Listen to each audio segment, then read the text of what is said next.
I told you not to wait for me, Mira said, loud enough for the courtyard to hear. Go home, Arman.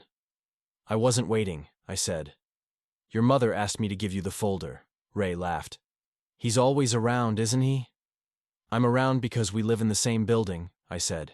Not because you can't breathe without me? Mira cut in, smiling at the small circle that had gathered. Grow up. Give me 2 minutes, Mira. Then I'll leave. Ray stepped between us like a camera-friendly referee. 2 minutes? Make it 2 seconds. Who asked you? I said. Everyone, he said, spreading his arms. We're tired of your puppy eyes. Mira, I said, keeping my gaze on her face. I brought your medical report. You forgot it during practice. She flinched for a heartbeat. Then her chin lifted. You really think I need you to remember things? I think you used to count on me, I said. That's all. Arman, she said softly. You're embarrassing yourself. Ray tilted his head. He's been doing that since the semester started. A phone camera blinked red. I set the folder on the bench. You can pick it up or not. I'll go. Wait, Ray said. Since you want 2 minutes, prove you can act like a man. What does that mean? I asked. Stop hovering. Stop playing savior, he said. Say you're done and actually be done. I don't owe you declarations, I said. Then to her, he said, nodding at Mira. She looked everywhere but at me. Then she faced me, eyes cool. Say it, Arman. Say you're done. The old ache crawled up my ribs. You don't want me to say that, I said. Her mouth quirked. Try me. I inhaled. Fine. I'm done. Ray clapped slowly. See? Progress. Mira's smile didn't reach her eyes. Good. Then stop acting like we're anything. We were everything once, I said, hating how small it sounded. Ray's grin sharpened. Cute line for your diary. A chorus of ooh rippled. Mira glanced at the cameras, at Ray's chain, at my face. This is boring, she said. Let's end it. End it how? I asked. Her hand moved before my mind could. The slap landed flat on my cheek, louder than the courtyard. White heat burst. The crowd held its breath. Ray whistled. Finally. I tasted metal. Mira's voice came out thin. Now you'll stop? I didn't raise my hand. I set the folder at her feet like I was tending a shrine. Congratulations, I said. You just killed whatever was left. Ray leaned in. Don't be dramatic. She tapped you. Be a sport. Be a sport? I said. You told her to. Mira's eyes flashed. No one tells me what to do. Then own it, I said. She opened her mouth, closed it.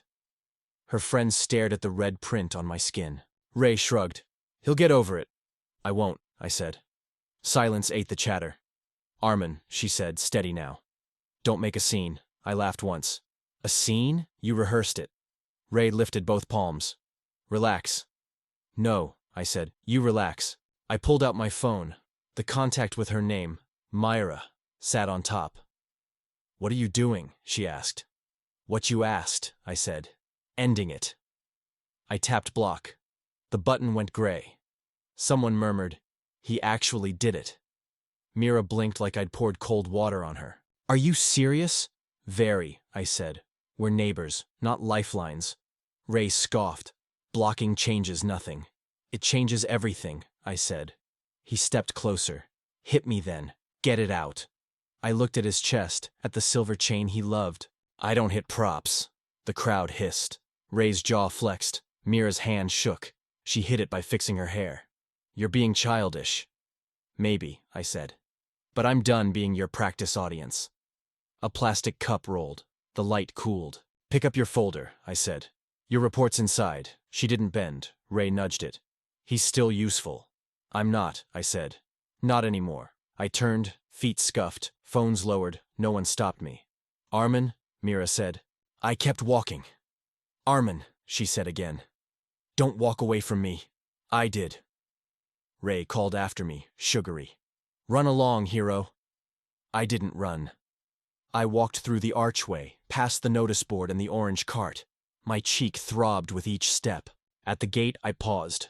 The glass threw back a stranger with a red badge. Outside, the sky was the color of a bruise. My phone buzzed with a number I didn't recognize. I let it ring and kept moving. Rain started without warning, fat coins hitting the pavement. I didn't have an umbrella. I didn't go back. Arman! Her voice traveled the street like a thread pulled tight. I didn't turn. She caught up at the crosswalk, breath jagged. The rain pinned her hair to her temples. Ray wasn't with her. Say something, she said. You already did, I said. Her eyes flicked to my cheek.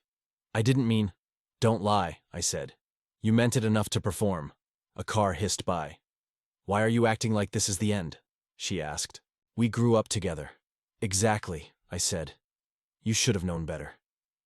Arman, you want the line? I asked. I won't chase you past my self-respect. Her mouth trembled. Fine, be noble. See if it keeps you warm. It will, I said. Return the key to my rooftop, she said. It's already in your mailbox. Her eyes widened. When? While you were checking who was watching. For the first time all day, her face emptied of theater. I'm sorry, she whispered. You're late, I said. The light changed. I stepped off the curb. Behind me, she said, soft as the drizzle before it broke. Then teach me how to be on time. I kept walking. Some lessons can't be taught by the person who hurt you. The rain made an applause of the city. I let it all. Rain always sounded different in our old neighborhood. The roofs were tin, the streets narrow, and when the sky opened, everything turned into one long silver curtain.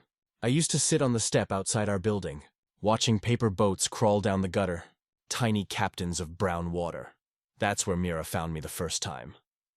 Yours sunk again, she said, crouching beside me, her ponytail plastered to her cheek. You can't fold the edge like that. Look. She took my soggy attempt, flattened it, and in 3 sharp folds built a new boat, neater, tighter. See? Now it can survive storms. I was 7. She was 8 and already certain of everything. When I smiled, she added, You can name it if you want. Arman I said. She grinned. Then I'm making Mira We'll race them. We let both boats go. They bumped, turned, and started drifting side by side down the flooded street. If they stay together till the corner, she said, we'll stay together too. The promise stuck. Even when the water swallowed the boats, I believed they were still sailing somewhere we couldn't see. In school, she was taller, louder, the one who answered teachers before the question ended. I was the sickly kid with inhalers and missing homework. When boys hid my bag on the rooftop, she climbed up, scolded them till they backed away, then tossed my bag down with a wink. Next time, fight back, she told me. They're bigger. So? Bite their ankles. That night, my father said, half teasing. Your little guard dog saved you again. I didn't correct him. I liked the sound of my guard dog. Every festival, our parents shared food across balconies. Aunt Razia sent biryani. My mother returned kheer. Mira always found a reason to sneak over. Taste test, she'd declare, spoon in hand. She talked more than she ate, asking what games I played alone, why my handwriting slanted, whether I'd marry someone quiet like me or loud like her. Loud like you, I said once without thinking. She blinked, then burst out laughing. Then you'll need earplugs. I laughed too, but my chest felt strange, like her voice had moved in there. By middle school, the world started noticing her. Seniors called her pretty. Teachers called her promising. I just called her Mira, because I'd known her before either label existed. She'd still walk me home, carrying both our bags when my asthma kicked in. One evening, we stopped by the canal where kids were still racing boats after the rain. She bent, tore a page from her notebook, and folded 2 more boats. You still remember how? I said. Of course. She set one on the water, whispered, If it floats past that stone, your wishes come true. What did you wish for? She smiled. That you stop getting bullied. What if I wished for something else? Then it better not ruin mine. Both boats reached the stone together. She clapped, eyes bright. The paper sagged, but for that second they looked like real ships. We grew taller. The street shrank. Exams, tuition, new clothes. Everything changed except the ritual of walking to school side by side. When her friends teased, Why drag him everywhere? She'd reply, He forgets the way without me. They laughed. I didn't. She wasn't wrong. Sometimes she'd stop halfway, tilt her face to the sun and ask, You ever think we'll leave this place? I guess, I said. I don't want to. Why not? Because then you'll forget where to find me. I didn't answer. I just looked at the mole near her wrist and thought, I couldn't forget you if I tried. At 13, she started playing basketball. I started watching from the bleachers, pretending to read. Every time she scored, she'd glance toward me. Once, when I missed the shot because I was actually reading, she hurled the ball straight at my bench. "Eyes up, Arman," she shouted. The ball thudded beside me. Everyone laughed. I turned red and she jogged over, whispering, "Now you'll remember my name, right?" As if I could forget it, even in sleep. Years blurred into smaller firsts. Her first trophy, my first poem about her, never shown. The first time she borrowed my jacket and didn't give it back. It smelled like rain for weeks. On my 15th birthday, she brought a tiny box. Inside was a silver paper boat, lacquered so it would never sink. "Now you can stop folding new ones," she said. "This one lasts forever. What about us?" I asked before I could stop myself. She laughed. "Don't jinx it, poet." But that night, lying awake, I repeated her words, forever, until they sounded like a vow. Outside, the real rain started again, whispering on the window. Somewhere in the dark I imagined our boats still sailing side by side, unbroken, undefeated, drifting towards some ocean that only we would know. That was the first time I thought, clear as lightning, I'll marry her one day, and I slept with the paper boat on my palm, afraid it might float away before morning. The first time I saw Ray, he was standing on Mira's basketball court, hands in his pockets, sunlight tangled in his hair like it belonged there. He wasn't tall, but he carried himself like the world owed him applause. By the second day, everyone already knew his name. Ray from Karachi. Ray who used to captain a team. Ray who played guitar. Ray who smiled like he'd never lost anything in his life. And Mira. She was laughing again. The same laugh I used to think only I could draw out of her. We sat in the same row, Mira between us. I caught his reflection in the window once, smirking as he whispered something that made her bite back a grin. "What?" I asked quietly. "Nothing," Mira said. Ray turned to me, polite, harmless. "Just telling her about the coach's accent. Sounds like he's chewing chalk." Everyone chuckled. I smiled too, because what else was I supposed to do? He offered his hand. "We're both in Mira's orbit, huh? Let's get along." I shook it. His grip was warm, confident. "Sure. Good," he said. "Wouldn't want to step on your territory." Mira rolled her eyes. "Don't start." Ray winked at her. "Hey, you said he used to guard your bag in elementary school. That's loyalty. I admire it." I looked down at my notebook before anyone noticed my hand tightening around my pen. At lunch, he joined our table without asking. Told stories that had nothing to do with the class but everything to do with himself. How he saved a stray dog. How his ex cried when he left town. How people just feel comfortable around me. He talked. She listened. I chewed slowly, staring at the spoon that used to feed her bites when she forgot her lunch. When he teased her for spilling rice on her sleeve, she laughed. When I told her the same thing once, she'd pouted, said, "You always notice the wrong things." Now she didn't even look my way. By mid-semester, Ray was everywhere. In our project groups, in her texts, in her smile. I tried to tell myself it was fine, that friends could laugh, that I had no right to feel what I was feeling. But jealousy isn't loud. It's quiet. It watches. It remembers. It remembers her asking, "You'll always walk me to class, right?" It remembers me saying, "Always." It remembers her forgetting to wait at the gate one morning because Ray had offered her a ride on his bike. When she waved from the back seat, my chest felt hollow enough to echo. During break, I walked in on a group chatting by the lockers. Ray, Mira, and 3 classmates. "Arman's too serious," someone said. "Always looks like he's carrying an invisible textbook." Ray grinned. "Don't blame him. He's allergic to fun." Laughter rippled through the hall. Mira's smile faltered for a split second, but she didn't defend me. I didn't speak either. I just stood there pretending to look for something in my bag. Ray noticed. "Hey man, we're just joking." I nodded. "Of course. Jokes are harmless, right?" He smirked. "Exactly, you get it." But his eyes said something else. "You'll stay quiet, won't you? You always do." A week later, the school held an open sports meet. Mira's team made it to the finals. I watched from the stands, camera ready, heart ready. When she scored the winning shot, Ray ran to the court before I could stand up. He lifted her off her feet, spinning her once. The crowd roared.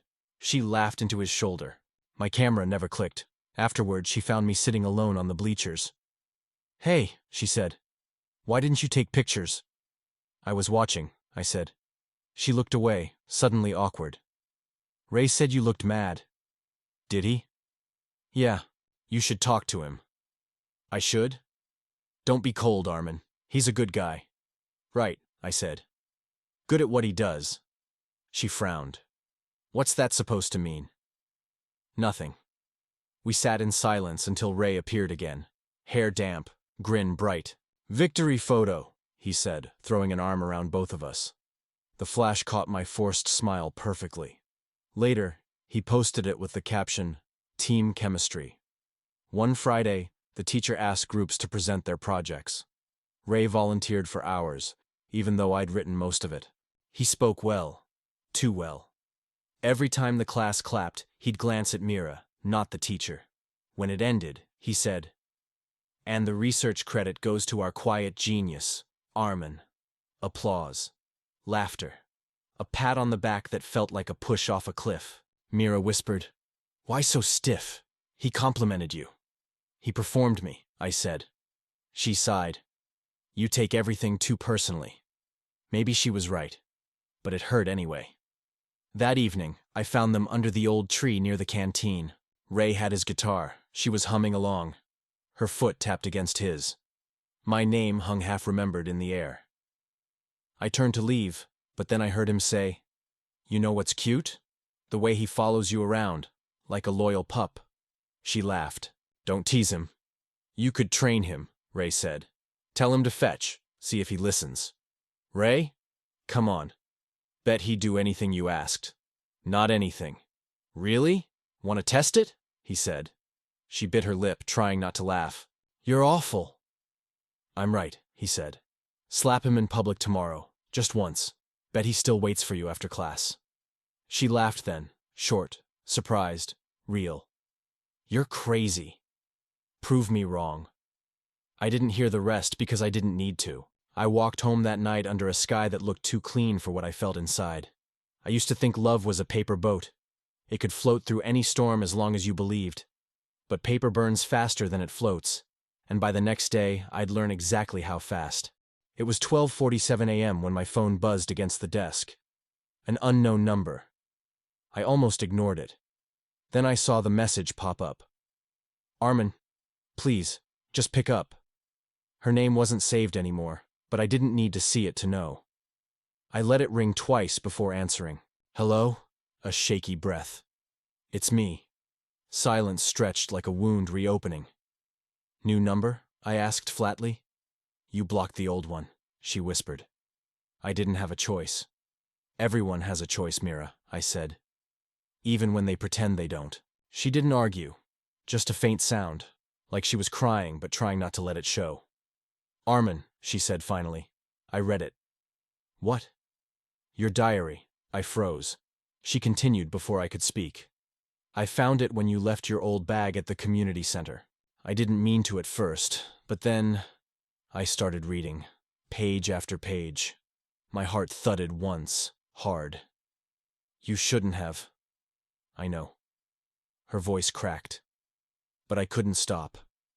"You wrote about the day we met, the paper boats, the rain, the time I broke my arm. You even remembered the flavor of ice cream I liked in 6th grade. Stop," I said quietly. "No," she said, louder now, desperate. "You have to know, Arman. I didn't realize. You loved me for years. I was blind." "You were busy," I said.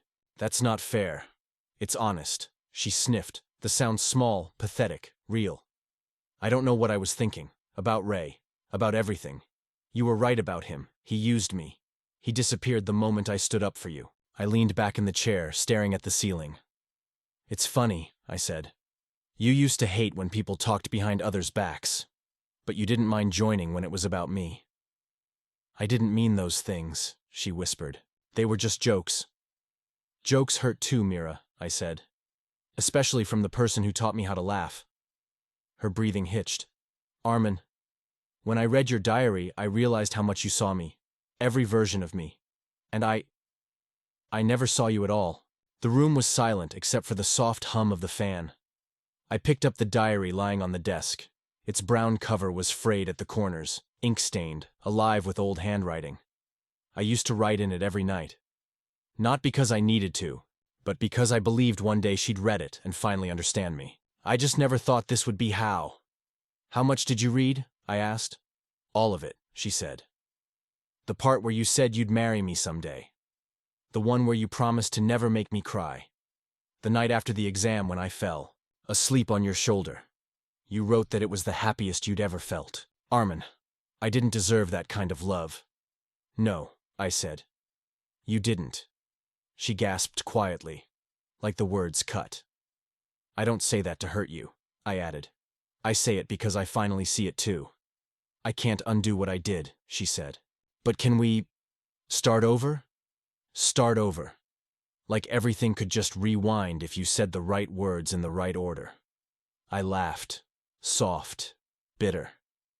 You know what the saddest part is? For years, I waited for you to say those two words. And now I'm tired. I deserve that, she said. You deserve to heal, I replied. Just not with me. The line went quiet again.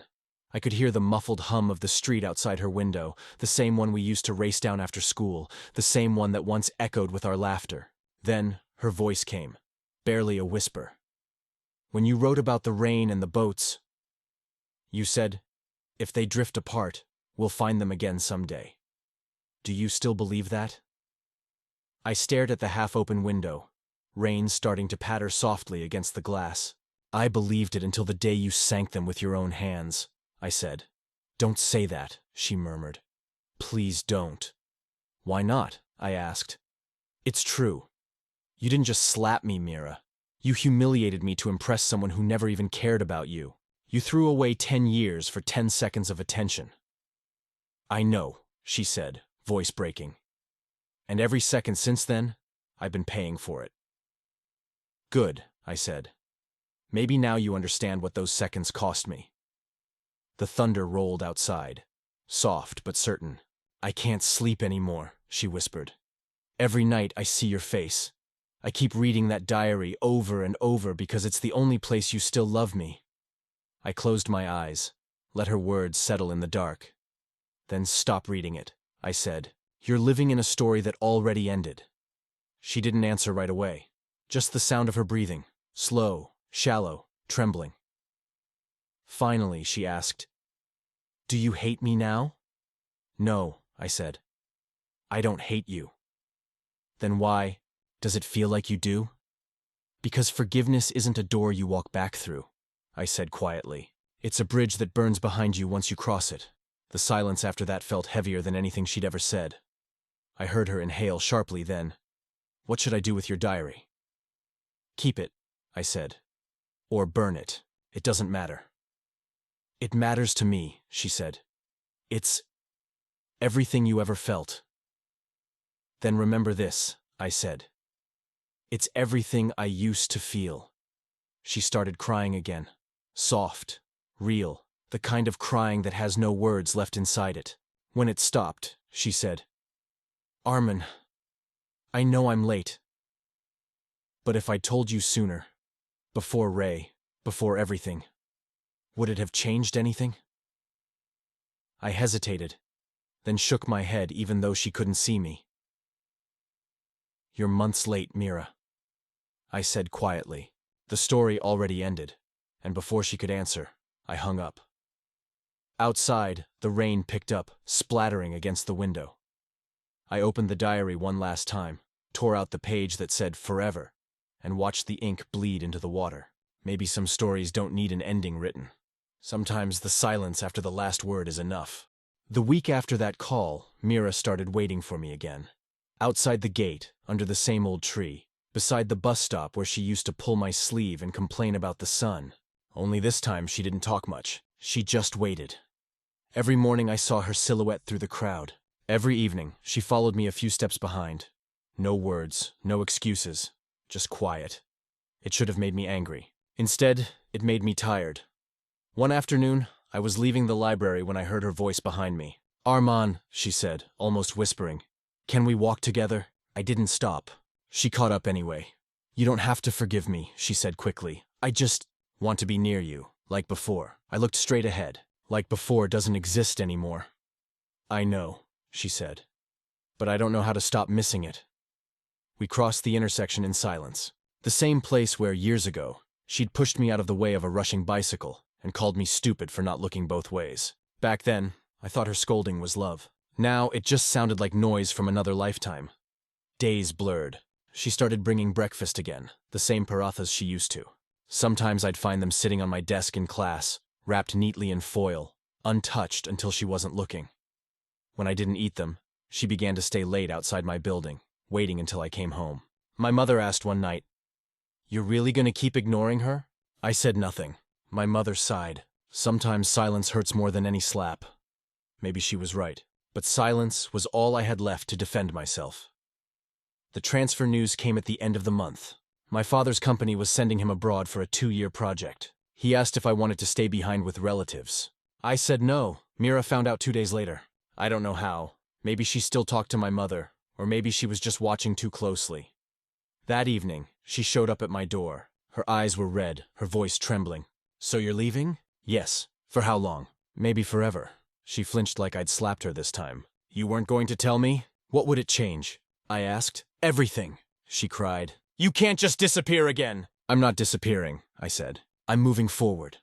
The next morning, she was waiting at the train station before we even arrived. How she knew our departure time, I'll never understand. Maybe she never stopped knowing me, even when I wanted her to. She stood by the platform in a white dress, clutching something in her hand. The silver paper boat she'd given me years ago. "I fixed it," she said as I walked closer. "It had a dent from the day you dropped it." I looked at it but didn't take it. "Mira, why are you doing this?" "Because I can't lose you again," she said, voice breaking. "Not like this. You already did." She shook her head violently. "No, you can't mean that. Not after everything we've been through." "Exactly because of everything we've been through," I said softly. "That's why I have to go." Her lips trembled. "Then let me come with you." I almost smiled. "You don't even know where I'm going." "I don't care. That's the problem," I said. "You never did." She stared at me like the ground had been pulled from under her. For once, the girl who always had the last word had none. The train whistle screamed through the air, long and final. As the platform began to blur with steam and movement, she took a step forward, desperation in her eyes. "I'm sorry," she said again, "for all of it. The slap, the words, the pride, the years I made you small when you only ever made me feel seen. I'm sorry, Arman, please." I met her gaze, calm this time. "You don't need to say sorry again."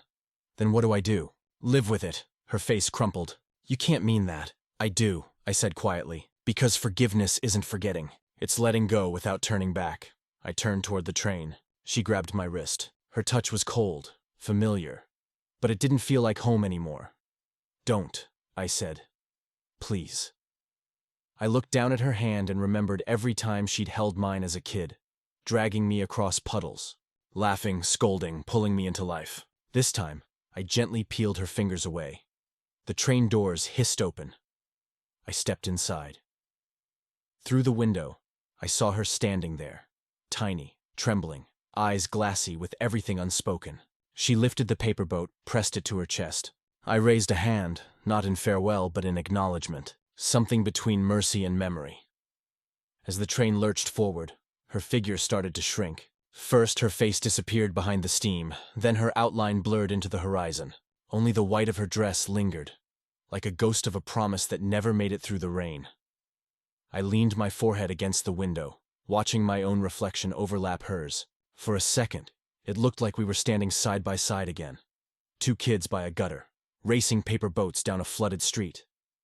But then the train curved, and even that illusion dissolved. I closed my eyes. And for the first time in years, it didn't hurt. Because some endings aren't punishment, they're release. Mira taught me that love without respect is just a slow death you learn to breathe through. And I taught her something too. What it means when someone truly walks away. She taught me pain. I taught her loss.